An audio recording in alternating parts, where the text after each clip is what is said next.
This is the lesson for Wednesday, August 19th, 2020. The lesson will concern itself with the arrival of Columbus in the New World.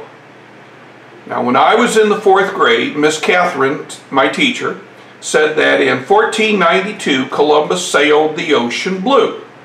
That was an attempt so that we would never forget what date Columbus sailed and discovered the New World. We are going to discover in Lesson 1 that there were people who greeted Columbus when he set foot on the island of San Salvador. Well, who were these people? In Lesson 1, we are going to look at the motivation that Columbus used to discover the New World. Now, this will take us about a week to 6 days. Then we'll look at Lesson 2, which is the colonies that were started by the French and the Spanish. And then we'll need to have some type of a quiz. I'm figuring probably the second week of September. In 1492, Columbus sailed the ocean blue. It was to begin a wave of exploration and colonization. Now, Columbus is going to encounter people who had only been on the land since 10,000 BC. Now, on all the other continents, save Australia and Antarctica, we have pre-existing Homo sapiens before that. But we've never been able to find anybody in North or South America whose bones are older than 10,000 BC.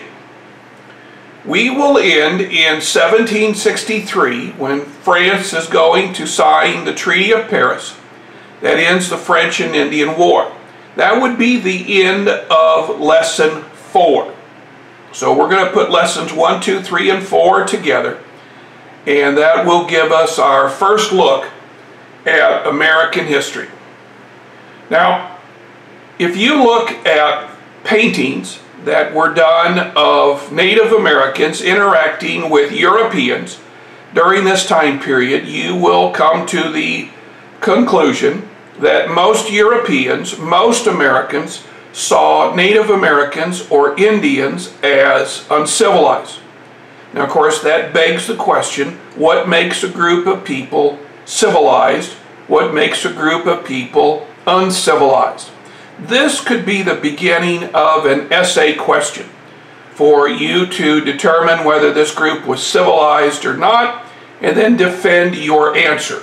Technically, everybody could say they're either civilized or uncivilized, but you get the points for how you back it up. We refer to the Native Americans in North and South America as the pre-Columbian era. The era began approximately 10,000 years BC and will continue to 1492.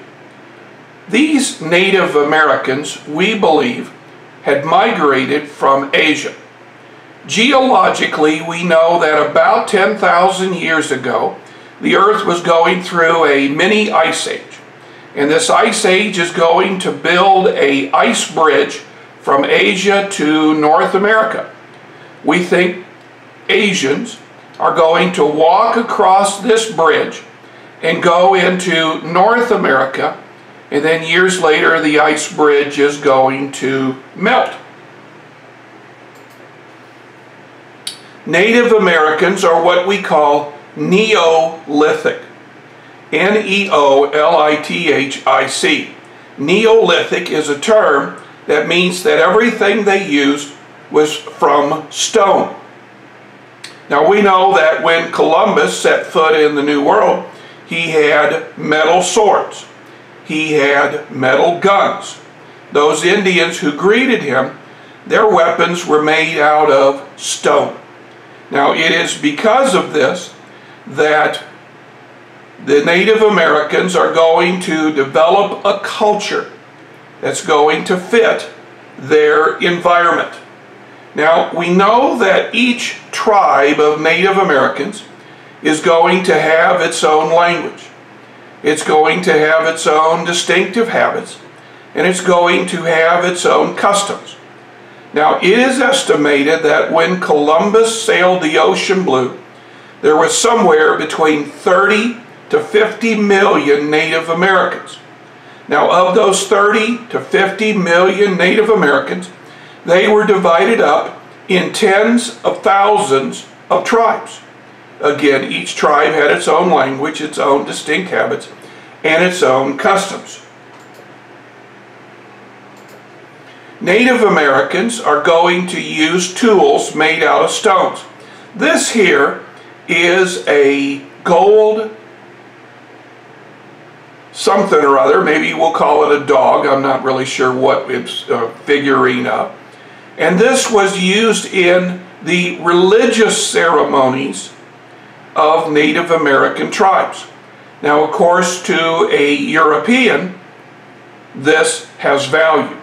And so when we talk about the Europeans first coming to America, their basic goal is to take back as much gold and silver as they can. We believe that this 50 million people lived in North and South America combined. Now, here's our problem. There were no census at the time. There was nobody to count heads.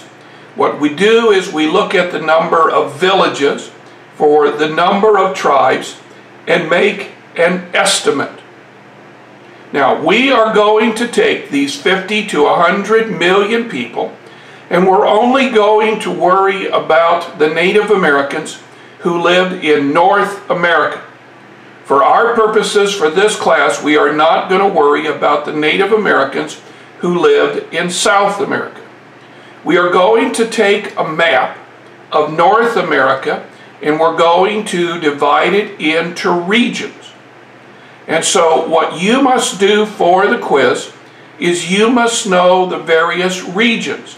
Then you must be able to give an example of a tribe that may have met in this region. So we begin with the woodland areas.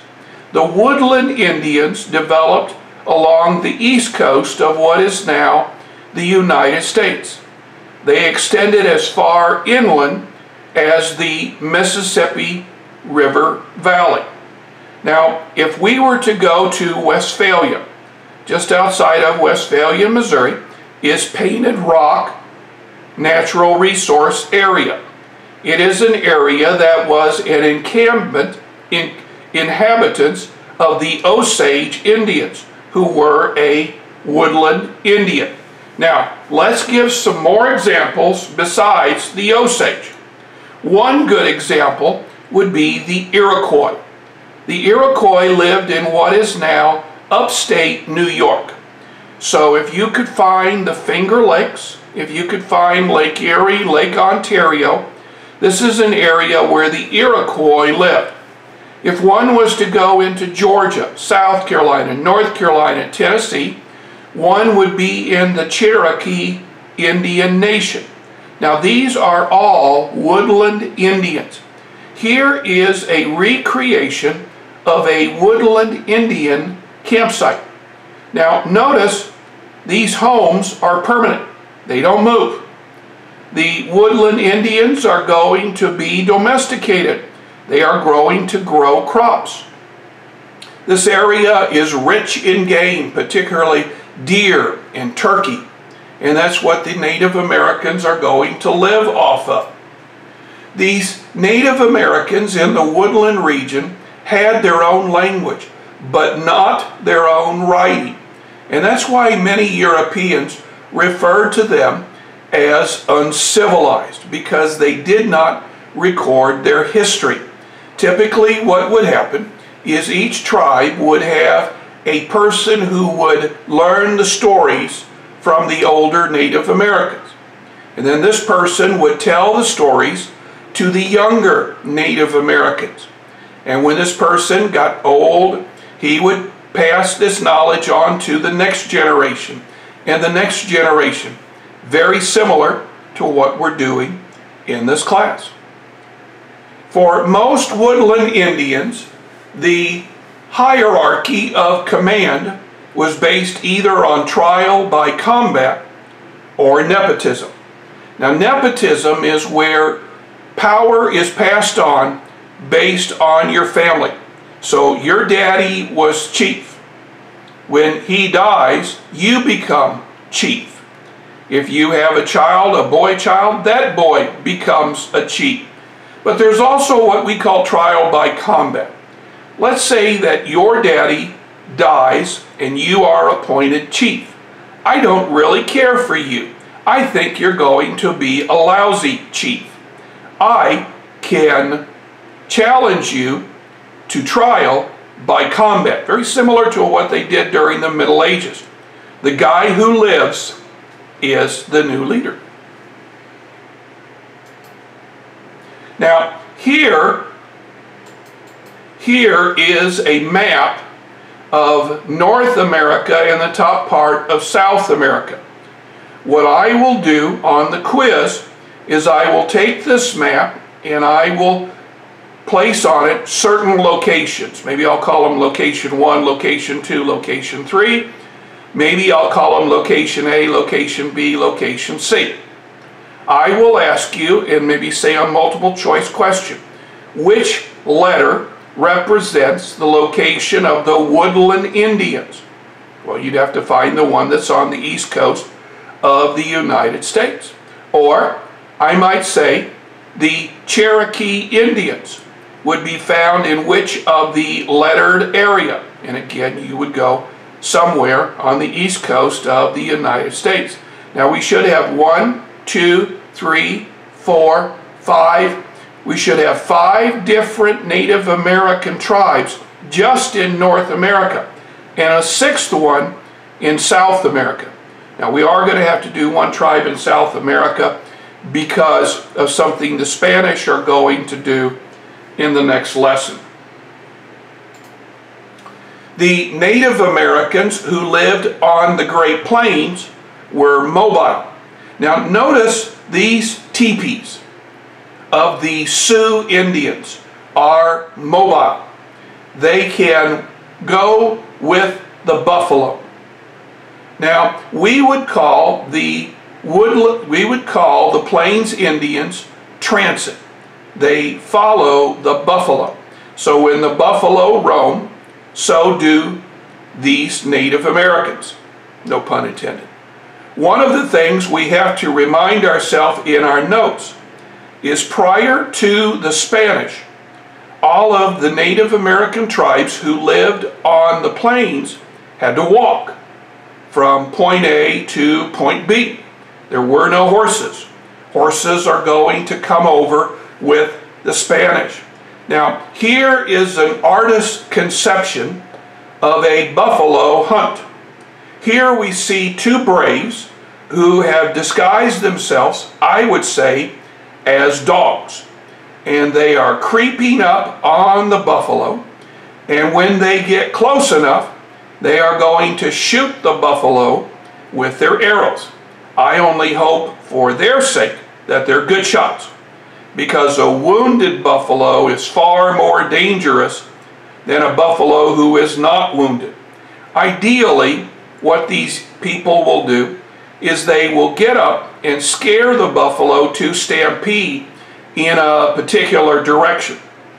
And then once the buffalo are cornered in a box canyon or run off the side of a cliff, killing the buffalo is a whole lot easier.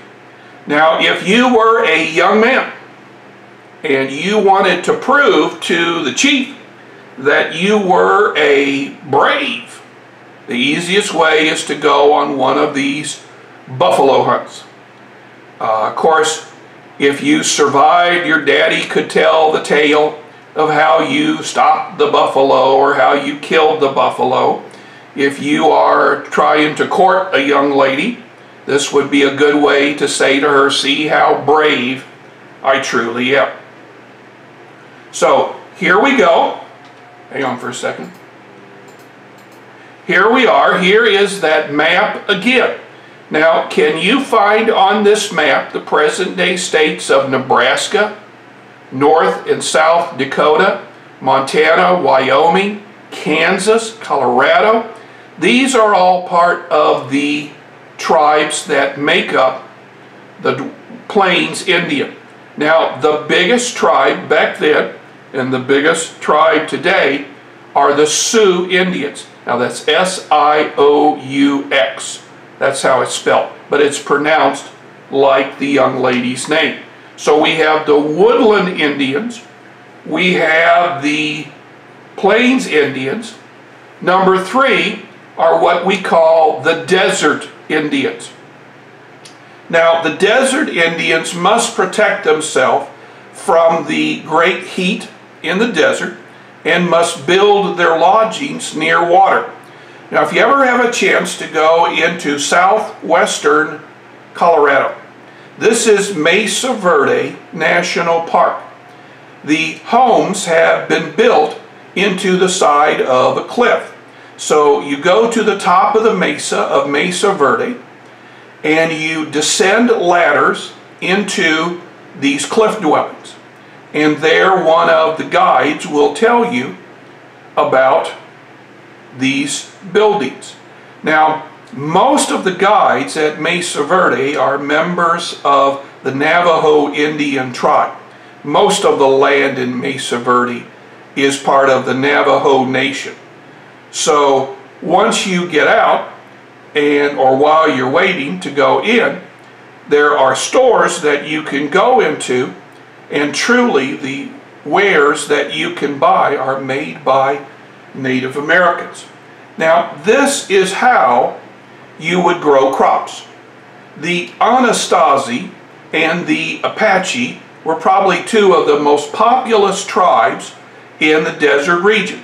So you would find a stream bed and you would mound up the dirt and you would plant corn, or what they called maize. You would plant beans, you would plant squash, maybe pumpkins. Now, as the corn grew higher and higher, the beans would cling to the corn and go up with it. So would the squash, so would the pumpkins. You would harvest all of this at about the same time, and then you would put it someplace to be protected from other tribes or from rot. This area is also pretty rich in small animals, something that you could eat as well. So, if you can find Arizona, New Mexico, Colorado, Utah, Nevada, these are what we call the Desert Indians. Now again, you're going to see this map. You're going to see this map again when we get ready to do our quiz. The Northwest Indians, or Indians that lived along the coastline of the United States. Now, they were more numerous in present-day states of Washington and Oregon than they were in the present-day state of California. So one of the tribes that we might want to put in our notes as part of the Northwest Native Americans would be the Chinook. Now, if you ever have a chance to go on the Columbia River from Portland to Spokane, from Portland, Oregon to Spokane, Washington, the road follows the Columbia River. And as you get near the dams, there are places where Indians are still allowed to trap Chinook salmon. And they then take that and sell it to whoever wants to buy it. And this would be a very good example of where we would have Native Americans from the Northwest. So let's recap. We got Woodland Indians, we got Plains Indians, we got Desert Indians, we got Indians from the Northwest. There's still one more tribe from North America, and that would be the Aztecs. Now, the Aztecs lived in present-day Mexico. We will learn when we get to lesson 2 that it was the Aztec Empire that Spanish are going to try to conquer first because of their immense wealth in gold and silver. Now again, as far as the Aztecs were concerned, that gold and silver was something that they offered up to their gods. But as far as Spanish were concerned, that is lots of money. Now, as far as the Native American tribes go, we would have to write in our notes that the Aztecs are the most advanced Indian tribe in North America. Well, what makes them so unique? They are going to have an architecture that is going to be similar to the architecture of the Egyptians. Their pyramids are more box-shaped and do not have the peaks like the typical pyramid of the Egyptians, but they are just as grand. Now, these pyramids that the Aztec used, they are going to be used to honor their gods. They will be used as observatories. And on days like the equinox or the solstice, that will be a day to celebrate this particular god or that particular god. Maybe we need to make a sacrifice to appease this god. Maybe we need to show great joy to appease that god. The Aztecs are going to use their hierarchy of command to develop a solar calendar. Now, this solar calendar here was developed around 600 AD, 600 years after the death of Christ. The first solar calendar used in Europe will not come until the 1400s. So we could say that the Aztecs are more advanced than Europeans because of their use of the calendar. Now, we have a king, emperor, head honcho, whatever you want to call it, and then he is going to appoint members to be his priest. And the priest will be there to figure out when are the days that we need to celebrate. And again, they will use these giant pyramids to track the sun. Now, villages that surround the capital city are going to become the classical city-states, where each village is going to have a ruler. And that ruler is going to rule with absolute authority. Now, typically what Aztecs would do is they would make war on other tribes. And then if they captured anybody from these other tribes, these people who they captured would become their slaves. They would also become those who they would sacrifice to their gods. Now, in addition to the Aztecs, we are going to have what are called the Mayans. There is a piece of Mexico that jumps into the Gulf of Mexico. This is called the Yucatan Peninsula, and this is where we would find the Mayans.